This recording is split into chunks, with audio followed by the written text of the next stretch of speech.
So I guess this is where things, I guess, get gray or people Mhm. have an issue with going after Visa, MasterCard specifically. Because I guess Pornhub or representatives over there were saying that there wasn't a lot of content in comparison to platforms like Facebook, for example, which I think lately reported, what you probably are more privy to the actual stats than me, but I believe it was like 20 million individual pieces of content. Mhm. Um, and I guess where I would say the difference is Facebook goes out of their way to report those numbers to try to help companies like Child Rescue Coalition, which I'm friendly with their CEO, Carly Eust, and they do a really amazing work when it comes to trafficking and finding this illegal content.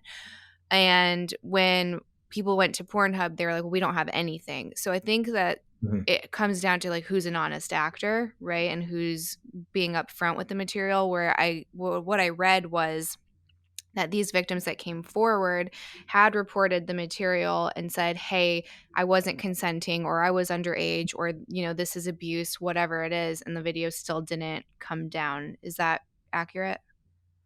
Well, I mean, for my part, first of all, I'm like, yeah, go after all of them. I mean, we're about to go after Twitter pretty aggressively with I something. heard that. So Hmm. I don't want child exploitation content or rape content or trafficking content um, anywhere. I mean, these Hmm. are, and I hesitate to even call it content. These are recordings of crime scenes. And so I definitely would be in agreement that, all of these social platforms should be addressed with regards to this. But like you mentioned, there is a pretty significant difference between the utterly reckless way that Pornhub was handling this, which I mean, it's not just reckless; it is total complicity by virtue of the moderator situation. And their moderator system was nothing short of a joke. I mean, and this is coming from whistleblowers inside who worked for Pornhub, who have said Hmm. these things. Whereas Facebook, again, like you mentioned, has thousands of moderators and is aggressively going after this. Now, that's not to say they can't improve, and that's not to say there aren't issues there, but to try and conflate the two is Hmm. very different. I mean, Pornhub operates like a criminal organization, and Facebook, for their part, appears to be trying to operate above board. So, yeah, I would say that that's a pretty distinct difference. So, Yeah, so I mean, I agree in the sense that like I'm very pro paywall. I think that's one step, right? That's one step mm, to make sure that someone who is underage isn't consuming content that they shouldn't be. I think that I don't have an issue with a government ID. I was reading your website and it was saying like that was one of the call to actions on your site, which was implementing a government ID before you could get mhm, into these explicit territories, if you will. And I think that's fine too. I mean, I was talking to my husband and he's like, well, if I was scrolling on TV and all of a sudden I saw this really bloody Texas Chainsaw Massacre scene, I'd be pretty pissed off. Like, I didn't sign mhm, up to see that, and it shouldn't be mhm, any different with a kid, right? So, mhm. I mean, it's not to take all responsibility either away from the household because I do think it's the most important people are the parental figures or the caregivers, right? And they should be the ones that are teaching about sexuality, and that doesn't happen in the majority of homes, so that leaves that child to listen to a friend or to explore the internet, and that's terrible, right? Like that. I obviously come from the industry. I think what consenting adults do is between consenting adults. I have a huge issue with underage kids just scrolling for free. I don't want that Yeah, either.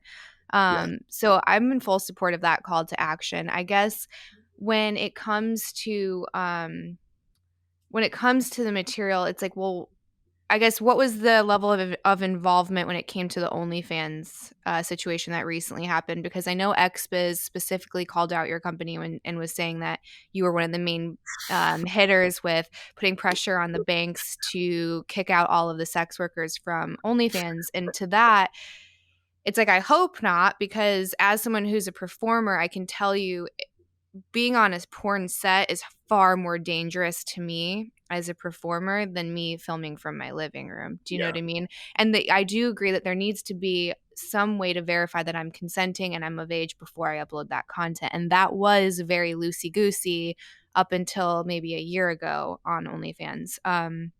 But now their recognition, like I almost didn't get approved, and I've been in the industry forever because it has to like scan your face kind of like an Apple phone. Mhm. So I guess long-winded, but level of involvement. What do you think about it? Are you being caricaturized? All of that. Always. Always, Same. I always. can relate. Same. Um, and I get it. I get it. I mean, if I read some of the stuff that has been printed in my name, I would probably caricaturize myself as well.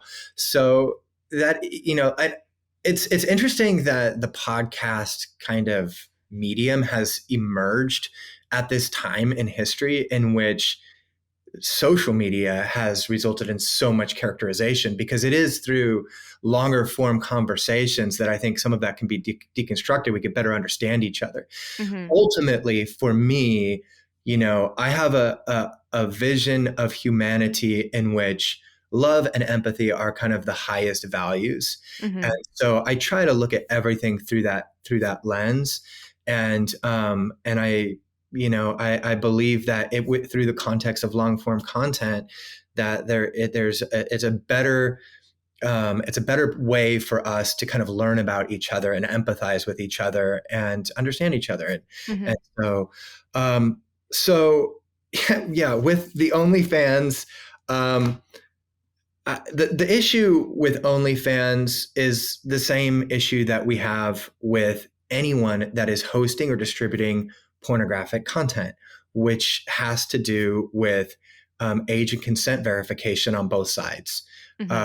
And so, it turned out through a report by the BBC that a lot of non-consensual content was appearing on OnlyFans, and content that was of people underage, and that they didn't have an effective way to deal with this or to moderate this situation.